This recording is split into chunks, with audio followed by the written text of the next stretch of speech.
নমস্কার, আপনারা সবাই কেমন আছেন? আশা করি সবাই ভালো আছেন। ভালো থাকুন, সুস্থ থাকুন। আর ববি কিচেনে সবাইকে স্বাগত জানাই। আবার একটি নতুন পর্ব নিয়ে চলে এসেছি। আজকে বানাবো গুজিয়া রেসিপি।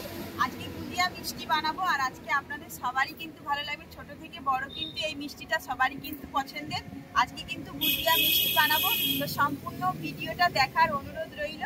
আর সম্পূর্ণ ভিডিওটা দেখবেন, স্কিপ না করে। আর যারা নতুন বন্ধুরা দেখছেন, আমার চ্যানেলটিকে সাবস্ক্রাইব করে আমার পাশে থাকবেন। আর ভালো লাগলে একটি লাইক করে দিবেন, আর কমেন্ট করতে কিন্তু ভুলবেন না।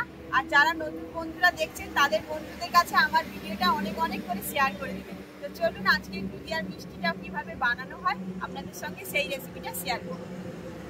দেখুন বন্ধুরা, আমি কিন্তু গুজিয়ার মিষ্টিটা বানানোর জন্য এখানে এই যে চালের গুঁড়ো নিয়েছি। আর এটা হচ্ছে গোবিন্দভোগ চালের গুঁড়ো।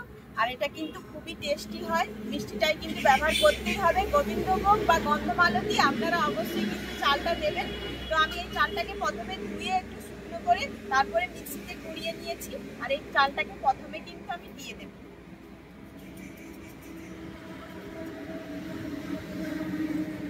আর এই চালটা কিন্তু সুগন্ধ হবে কিন্তু বন্ধুরা, যেহেতু মিষ্টি, তো একটা মিষ্টির একটা খুব সুন্দর একটা স্বাদ আর সুগন্ধ দুটোই কিন্তু প্রয়োজন।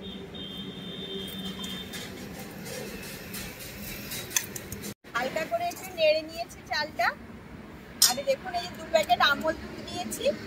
আমি এই আমল দুধগুলো এর মধ্যে কেটে দেব, তো তার আগে কেটে নিচ্ছি। আমি কিছুটা জল দিয়ে দিচ্ছি।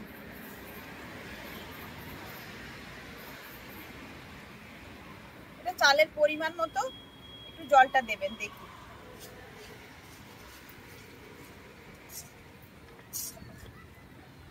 এক বাটি মতো একটু জল দিয়ে দিয়েছি। জল দিয়ে চালটাকে ভালো করে নেড়ে নিয়েছি, যে যাতে না দোলা দোলা পেকে থাকে। তো এবার আমি দুধটা দিয়ে দেবো। অল্প অল্প করে দেবো আর অল্প অল্প করে নাড়বো।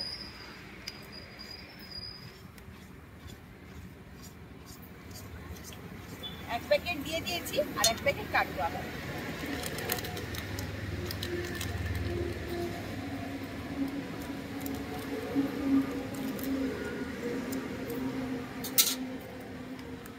আবার এক প্যাকেট দিয়ে দিচ্ছি। আর যতটা দুধের পরিমাণ যত ভালো হবে, যতটা বেশি হবে। আর এটা কিন্তু গুঁড়ো দুধ দেওয়ার চেষ্টা করবেন সবাই, কিন্তু এটা টেস্ট কিন্তু দ্বিগুণ বেড়ে যাবে। দিয়ে দিচ্ছি হাফ বাটি চিনি।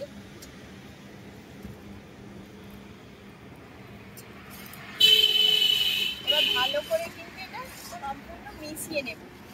চিনিটা কিন্তু গলে যাবে।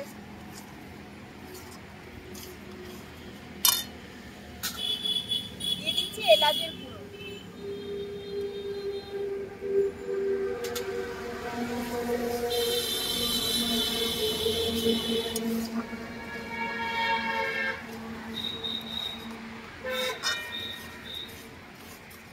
মিষ্টির পাকটা কিন্তু ভীষণভাবে দরকার বন্ধুরা, ভালো করে কিন্তু এটাকে মিশিয়ে নিতে হবে।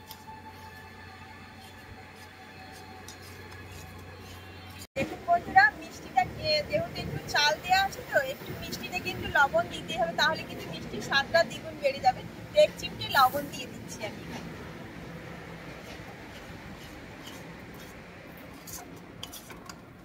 দেখুন, প্রায় ক্ষীরের মতোই হয়ে গেছে। আর এটাকে একদম শুকনো শুকনো করতে হবে, ডোয়ের মতো, যেরকম আমরা ময়দা মাখি ঠিক সেই রকম করতে হবে। এবার একটু ঘি দিয়ে দেব। দোকানে কিন্তু হয়তো দেয় না, কিন্তু যেহেতু ঘরোয়া মিষ্টি আমরা বাড়িতে বানাচ্ছি, তো অনেকটা স্বাদটা দ্বিগুণ হবে।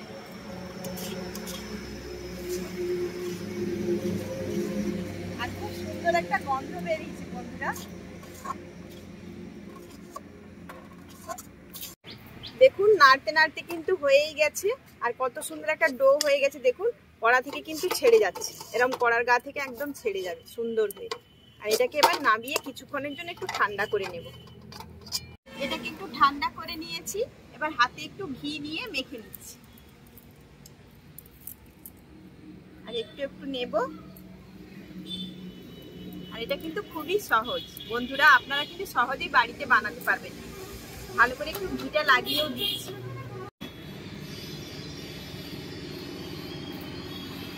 আর একটা করে দেখাবো।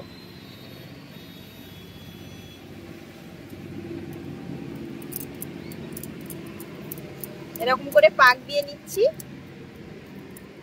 আপনারা ছোট বড় যেমন করতে পারেন সাইজের। আর একটু পাক দিয়ে নেব। দেখুন কত সুন্দর হয়ে গেছে। আর একদম সহজ কিন্তু বানানো বন্ধুরা, আপনারা অবশ্যই এরকম বাড়িতে বানাতে পারবেন। একটু প্রদীপের মতো মুখটাকে চিপে দেবেন আর খুবই সুন্দর। দেখুন আমি এতগুলো কিন্তু আগে থেকেই বানিয়ে নিয়েছি।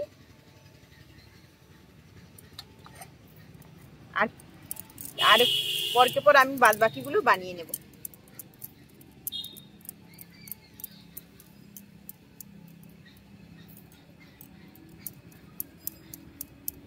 একটা হাতের মাপ করে নেবেন, বেড়ে গেলেও কিন্তু এটা কেটে বাদ দিতে পারবেন।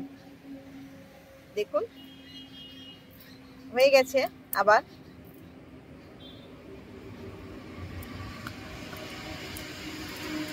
পিঁপড়ায় কিন্তু ভর্তি হয়ে গেছে বন্ধুরা, মিষ্টি মানে পিঁপড়ে।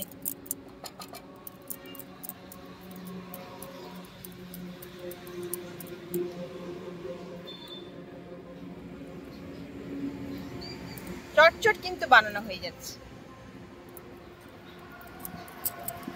বন্ধুরা আমার কিন্তু একদম গুজিয়া মিষ্টিগুলো রেডি হয়ে গেছে। আর দেখুন কত সুন্দর কিন্তু লাগছে দেখুন দেখতে। আর সামনেই কিন্তু আসছে বিশ্বকর্মা পুজো। এরকম কিন্তু মিষ্টি বানিয়ে আপনারা ঠাকুরকে ভোগ দিতে পারেন এবং রাধা মাধবকেও দিতে পারেন। খুবই সুন্দর, বাড়িতে কিন্তু বানানো যায়, সহজেই কিন্তু সবাই বাড়িতে বানাতে পারবেন। আর দেখুন কত সুন্দর কিন্তু হয়েছে বন্ধুরা, দুর্দান্ত কিন্তু হয়েছে। আর আমরা কিন্তু ছোটবেলায় এগুলোকে অনেক সময় আংটি মিষ্টিও বলতাম, কারণ ছোটবেলায় আংটির মধ্যে আঙুলের মধ্যে পরে কিন্তু আংটি মিষ্টিও বলতাম। আমরা ছোটবেলায় আমরা জানতাম না তো যেগুলোকে গুজিয়া মিষ্টি বলা হয়, যেগুলো আংটির মধ্যে দেখতে বলে অনেক সময় আংটি মিষ্টি বা প্রদীপ মিষ্টি এগুলো আমরা বলতাম। তো ছোটবেলায় সেগুলো বলতাম, তো এখন যেহেতু জানি আমরা তো এটাকে গুজিয়া। আর এরকম কিন্তু সহজেই আপনারা বাড়িতে বানাতে পারবেন। তো আপনারা সবাই দেখে নিলেন আজকে রেসিপিটা। সম্পূর্ণ ভিডিওটা দেখার কিন্তু আমার সঙ্গে থাকার জন্য অনেক অনেক ধন্যবাদ। আর যারা নতুন বন্ধুরা দেখছেন অবশ্যই চ্যানেলটিকে সাবস্ক্রাইব করে দিবেন। আর ভালো লাগলে একটি লাইক করে দিবেন, কমেন্ট করতে কিন্তু ভুলবেন না। আর অনেক অনেক করে শেয়ার করে দিবেন ভিডিওটাকে। তো চলুন সবাই কিন্তু ভালো থাকবেন, সুস্থ থাকবেন, সাবধানে থাকবেন। আজকের মতো বিদায় নিচ্ছি, টাটা।